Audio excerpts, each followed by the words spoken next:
Technically speaking, this is a lecture, but I'm not here to lecture to you. I'm not here to tell you what is what. I'm here for us to look at this phenomenon and, if time permits, to discuss it. Because this is the issue of the time, isn't it? This is what we see in the newspapers. This is what we hear about. So this is an important topic. And it is a very difficult topic. It is a very complicated topic. How many of you have heard of Walt Disney? Everybody. Amazing. So what we want to begin with is getting beyond pure Walt Disney. And much of what is said about terrorism and extremism is pure Walt Disney. It has nothing to do with reality. And when we look at this phenomenon, we have to look at it honestly. And we have to look at it from all perspectives.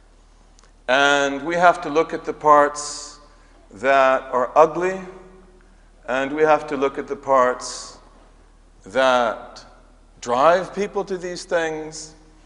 And only when we begin to talk about this honestly can we arrive at a solution, in my opinion. What do you think of when you hear the word extremism? A rhetorical question. I don't expect you to answer the question. I like to ask questions and answer them myself. But when I think of extremism as a Muslim, I think, and probably you're the same, of the middle way, which is the way of our Prophet, sallallahu alaihi wasallam. Is it not? Which is as-sirat al-mustaqim, ummatun wasat, the middle nation. God made us a moderate nation, did he not? He made us ummatun wasat, so that we could be what? Shuhada ala nas, so that we could bear witness over mankind, humankind, and so that the Prophet could bear witness over us. And that's what we are. That's what we have been. And that's what we will be. We are ummatun wasat. So when we talk about extremism, we're talking about something that is not in the middle, that's at the extreme, this extreme or that extreme. And from our perspective, it's wrong. Because Islam is in the middle. Islam is just.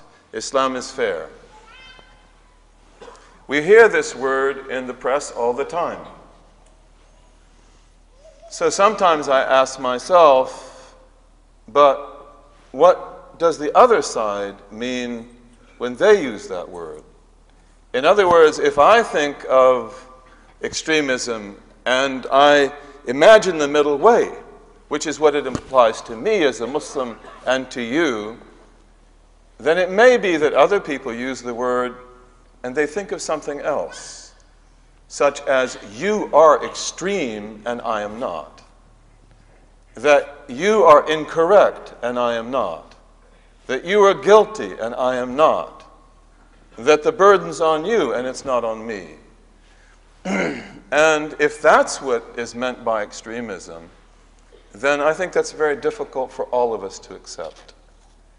And so when we look at this issue, we do have to look at it honestly, objectively, and we also have to define terms. That any time that someone uses a term with regard to us or themselves, let us know what that term actually means. What do you understand by that, and what do I? As you know, jihad is part of our religion. And jihad has rules of engagement. And jihad is noble. And jihad is a million things. It can be battle with rules of engagement for a just cause. It can be a woman delivering in pregnancy. Jihad means, at its root, three things. That it's difficult, and you have to exert yourself, And it means that the object is good. The goal is good. The thing that you want is worth striving for. And of course, one way to do that in certain situations is in struggle.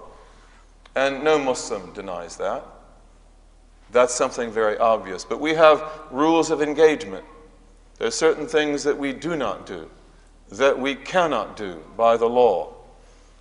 And the kind of terrorism that we have seen, radical terrorism that we have seen in recent decades, is unknown in the history of our ummah.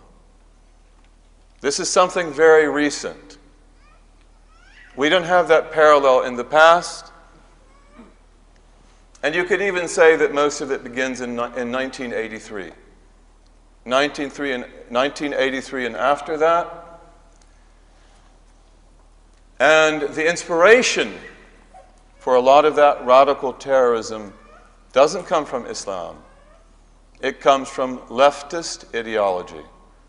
It is leftist techniques. Now, what we want to talk about is what drives people to do that kind of thing. It's not enough just to say that's wrong and it shouldn't be done.